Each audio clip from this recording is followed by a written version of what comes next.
Daughters are fucking messy bastards. They are. You're absolutely right. I walked in.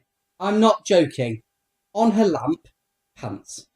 In, half hanging out of a drawer, pants. And I'm like, oh, they must be clean. No, dirty. Why are you putting dirty pants back into your fucking clean drawer?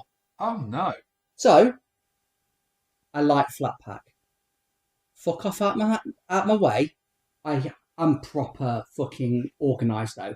I have all the bolts, I put all the screws together and all that stuff. So I'm building all the furniture for Isla's bedroom because it's been her birthday. Yeah. So I've moved out the old, unit, pair of pants, socks, top, leggings. What, behind? Oh yeah. I'm like, seriously, child, what is that about? So move that one out, pull the other one out, towel. You messy bastard. How have you got a towel behind a wardrobe? It's like, you're like, no one's looking. Yeah. That is the level of scuttiness. Yeah. She is. It is scutty. Yeah. Like, you get out the shower, you dry yourself, you put the towel on the floor. Is that where it belongs? Does mummy and daddy do that? What's off? I'm like, I'm exactly the same. I literally have to come back and fix this mess that you've made. And then it's like her towel. She's got her own little pink towel. Yeah. She's got, I don't leave it there. It's your fucking towel. Who else uses a pink towel? Would you like me to use it? Oh, you don't want daddy flossing with your pink towel. Exactly. Because it won't be pink for long.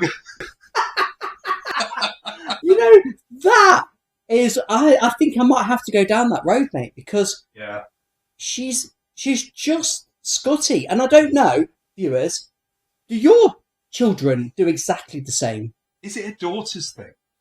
Well, you say this, we booked a holiday for summer, and the travel agent that we're using, she's an old school friend, and we were just having a general chat before we booked it, and she was just like, so, 16-year-old, what time did he get out of bed? I was like, no idea. She's like, 4 o'clock in the afternoon. Like, what? That's the evening. She's like, oh no, that's when he got out of bed. What time did you go to bed? 4 o'clock. So she's like, 4 in the morning and gets out of bed at 4 in the afternoon. Oh, that's such a young thing. I get so stressed now. If the thought of you stay out, it's a late night, and it's getting towards daylight, I get really stressed by that now. We have been there a few times ourselves. We have. Usually when we're away, so you kind of go, oh, I don't really mind as bad. At least I haven't got to do something tomorrow. Yeah, exactly. But when it's like, oh, it's getting light. Oh no, it is actually getting light. It's stressful. I think I'm going to have to pay for this. Yeah. Like, I'm going to be ill. I can't sleep. Do I just stay through till tomorrow night, or do I sleep and then I can't sleep? Honestly, it's too much. Yeah. But as a young man, yeah, great. I'm fucking awesome. I know, but what an absolute waste. I've always been a morning person. Yeah, no, we're just the opposite. But back to the daughters, scutty as they are, it's great being a father, and I wouldn't change them for the world. There's some really funny things, though, that Isabel's been doing. So we are raising, I spoke before on a podcast about me and Amy being very rational people, and we speak as we think, and we explain things very clearly. I think we're raising a very rational child, though, in a sort of really strange way. So we went to a park, and we sat on one of the benches, the sort of memorial benches that have got the little brass plaque on it saying this person lived from this age. Yeah. So Isabel's at the age where she would ask questions. What's this about? It's a memorial of them, isn't it? Yeah. So they probably like this park, and there's a little plaque, and the family will come and sit on it and stuff. She goes, oh, right, okay, right. So we walk around the park a bit more. And then she sees another bench and goes, oh, let's see who's dead. I mean, brilliant. They have no filter, do they? She's not wrong, but also, let's see who's dead. So she wanted to read the name. She's growing up to be a really, really great adult. Do you know what I mean? They question everything. Fantastic. They learn. Yeah. But they're still scutty bastards. They are. But your daughter was just funny. So when we were away over New Year, she took quite a shine to Amy, didn't she? They got on really well. She spent a lot of time with her. And then Amy's eating, talking to me, and she's eating a bowl of cereal, which she eats throughout the fucking day. She just constantly eats cereal, Amy is. And then Isla's like here. She's right in your face. Your daughter, isn't she? Yeah, she's like there the whole time. No personal boundaries at all. No. Yeah. So Amy's eating, talking to me, and Isla just looks at her and goes, "Can you chew with your mouth closed?" It's because we tell her all at the time, because I was like... And I'm like, seriously, I have to turn the TV up. You know what I mean? It's that loud. Oh, yeah, absolutely. It's like... Amy was just like, oh, am I not chewing with my mouth shut? And she's like, no, you're chewing with your mouth open. So blunt, aren't they? There is no filter. And I love that, you know. She is a great child. And the thing is, Isla, she wants to be included with everything. As you found out when we went away, you know, we're cutting wood up. Can I come out with you? Yeah. It's 7:30 in the morning. Isabel's not even out of bed. Do you know what I mean? Yeah. And she's, you know, she's wanting to be a part of it. Another thing Isabel said to me the other day, you won't believe this. She said she'd been on TikTok or something. You heard of Michael Jackson? What? Exactly. And I was like, why? Yes. Why? She was like, apparently he's done this song and played like the background song that people have been dancing to. And I was like, that's my generation. That's my stuff. And it's coming back round again. Yeah. Yeah. I was like, your generation has invented nothing. Everything that your generation likes came from so all the songs are remade, all the films are remade, or sequels or prequels, all the music is remixed. It's like your generation has invented nothing yet. All the social media stuff, you think Facebook's new, you think Twitter's new, that was around when we were young. We've come up with mobile phones, everything has come. Your generation has invented nothing. You've got like TikTok and Be Real, and that's it. Nothing else is worth talking about. So yes, I've fucking heard of Michael Jackson. And do you know what? If you played any Michael Jackson song to Isla and said, "Who's that?" she'll go, "Michael Jackson."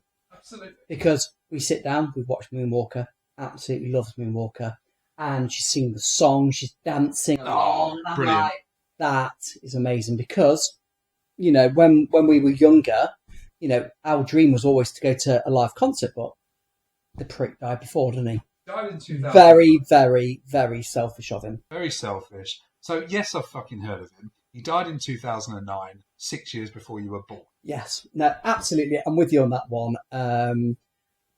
Not knowing Michael Jackson. I mean... Have you heard of Michael Jackson? Slightly different topic, because obviously this week's been quite monumental with the Holocaust. So with Auschwitz, 80 years since the... 80 years since it was liberated. Yeah, absolutely. Yeah. And I thought it was quite a sad stat, to be quite honest. The lady on Sky, she went... They did a poll, and they spoke to 200 kids, and they said, "Have you heard of Auschwitz?" And they were like, "No." Yeah.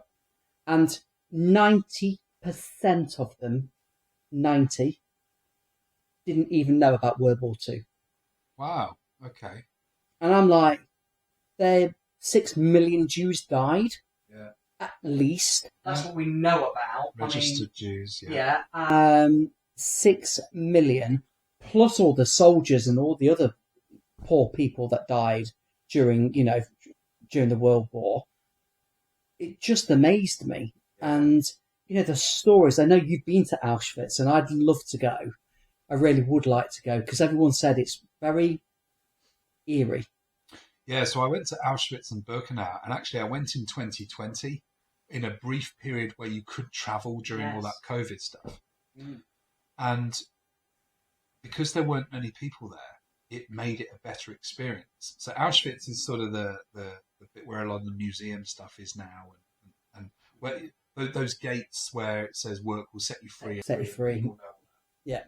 Birkenau's a couple of kilometres away, and it's where all the houses were houses where people slept and all of that sort of stuff.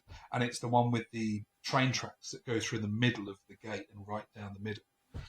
And walking around there in 2020 when it was sunny, but there was no one there except us, basically, was amazing because it made it more eerie, as you say.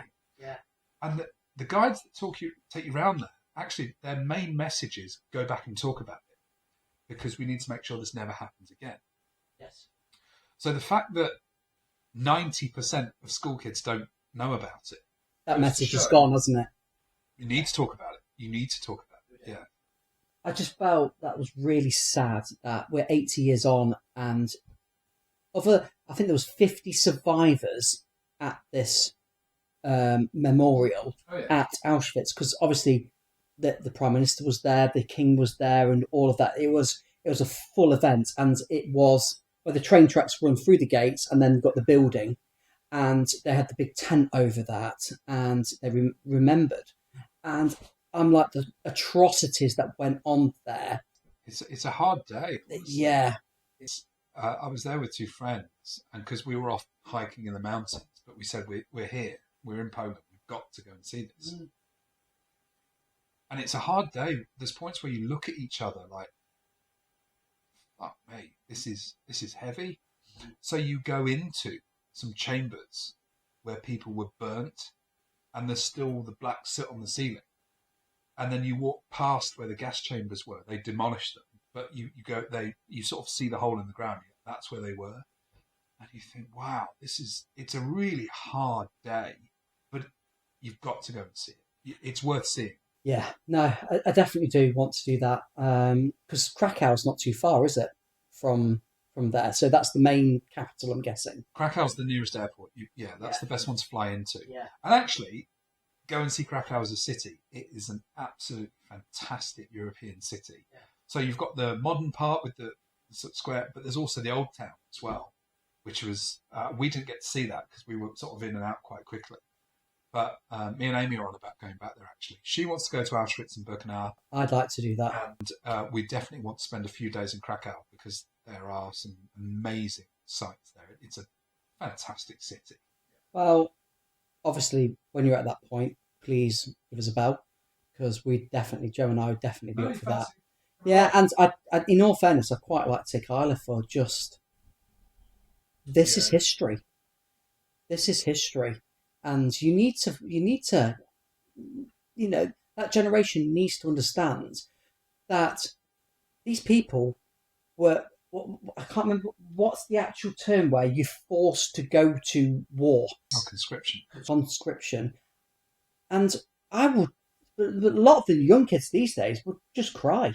We know all the risks, but also there's a lot of discipline, regimented and obeying orders and learning that I think people could do at that point when they're learning about themselves and growing into adults. Yeah. You could do with a lot of that. And it doesn't matter if it's the army or if it's scouts or the cadets or anything. Yeah. I loved all of those. They're really yeah. good for young people. Yeah, absolutely. Teaching them life skills.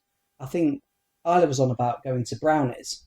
And I says, to be quite honest, I did Cubs and it was great. Yeah, we went out, we camped out, we did, built a fire and all this good stuff outside. Brilliant. It's experience. It's good to do. It also teaches young adults that you're not top of the tree. No, you need to show respect to people in advanced positions and older people and people who have worked their way up because they have got stuff to teach you. You don't know everything. No. And when we were young, we thought we knew everything. We did. But you don't. Long way off. No, we didn't know. Absolutely not. Let's lighten it a bit. So, I thought of I'm not stupid, but because I don't think I'm a stupid man. No. I've got a good job. I'm reasonably intelligent. Yeah. But I do some properly stupid things. That's the difference. You are intelligent, but you're like me where you think after and go, oh, why did I do that? No, that's so really stupid. quite stupid. So an example of this was, for her birthday, Amy got bought this plant, which actually is very nice. And it's got, those, it's like a pot plant. We don't do flowers in our house. So it's pot plant. It's really nice. And it's got those red leaves that almost look waxy. Oh, really, yeah. really nice. Yeah. So she won't fucking look after flowers. They always die in our house. So it's left to me to water and all this sort of stuff. So I'm watering this a couple of weeks. Really nice. After a couple of weeks, I realised it was an artificial flower. I mean, And I'd been watering a fake. oh, Plant. mate, that is actually genius. Who fucking does this? How stupid am I? I was like, oh, it's really waxy. It almost looks fake. And I was like, oh, it is actually fake. Plastic. I'm so fucking stupid. It's so fake. Oh, brilliant. I mean, we've never had plants, mate, to be quite honest, because of that reason, because I'd forget, and then it'd be like 3 weeks later, and it's like, oh, it's not had a drink. It's dead. And it's dead. I wouldn't see myself as a stupid person, but every so often I just prove myself wrong. It's like, this was the worst one. I had a power cut. Was it in the area or just isolated? Oh, and actually, it was when I lived in my flat, and you used to have there was a meter to pay for electricity that you had to go and top up. Oh, yours was a card, was it? Top up at the Yeah. And it ran out. So I thought, I need to sort of sort this and stuff. So I was like, where's my phone? Because I need to go out and buy some more money for the meter. And so I'm looking for my phone in the dark, because obviously it's night time. And I'm using my torch to look for my phone. And then I realise after about 2 minutes... It was the torch, wasn't it? Mate, honestly, I'm that literally is... using the phone, the torch on my phone to look for my phone. Yeah. And then the screen lit up because I was holding it. I was like, oh, there's my phone. That's like mother-in-law going, can't find my glasses anywhere. Like, okay. I'm like, I'm going to leave this on as long as possible because they're on the top of her head. You know what I mean? Didn't tell her. And I'm like, I don't know, Kath, I haven't got a clue. Where retrace your steps? Wow, I was in the kitchen, then went into the living room. Well, I got upstairs. I said, well, I'd definitely check upstairs. And still on the head, obviously. Fucking hilarious. I'm like, nah, I'm not going to tell you. It's just funnier. Oh, I love those sort of stories. Yeah, we all have really great stories. And viewers, please send us yours, because we love to hear, really stupid though. The more stupid, the better, isn't it? To be quite honest, for me and you, because that's who we are. Yeah, stick some in the comments. We'd love to read them. Yeah. So the other thing is, I was thinking, Andy, Tash, porno Tash, or no porno Tash? Yeah, that's the trouble is if you're an adult man with a moustache, people think of 70s porn. They do. And as we've talked about many times, it doesn't grow as good as yours. But you could grow a moustache. I can grow a moustache, and that's what I'm thinking. Do I grow a moustache? Or would you ultimately go, he's doing porn? I mean, I literally think you should grow a moustache now. Definitely. You've put me off straight away, haven't you? By just that comment. No, you definitely should. So one thing I used to do was, before I really had a beard, I sort of let it grow, was when you shave it off, you shave off the sides, leave yourself a goatee, then you shave off this bit and leave yourself a moustache. And I left myself a proper handlebar moustache once. And I was like, I don't know if I look more porn or Tiger King. When I shave, I usually just leave the tash, and I'm like, oh, Yeah. might have to do it just for shits and giggles, to be quite honest. What are the rules on moustaches? Because I feel like you either need to be an American police officer, obviously. Of course. Mandatory. Yeah. Or you need to be a young Australian man who hasn't quite got enough to grow it yet, but they think they have. Yeah, it's a bit... What's that about? Yeah. All right, so I don't think I've ever known a podcast cover Auschwitz and porn tashes, but this is what we offer, okay? So, if you like what you've heard today or any other day, please do like the video and subscribe to our channel. We've got lots of podcasts and shorts coming. Thank you for watching, guys. See you again.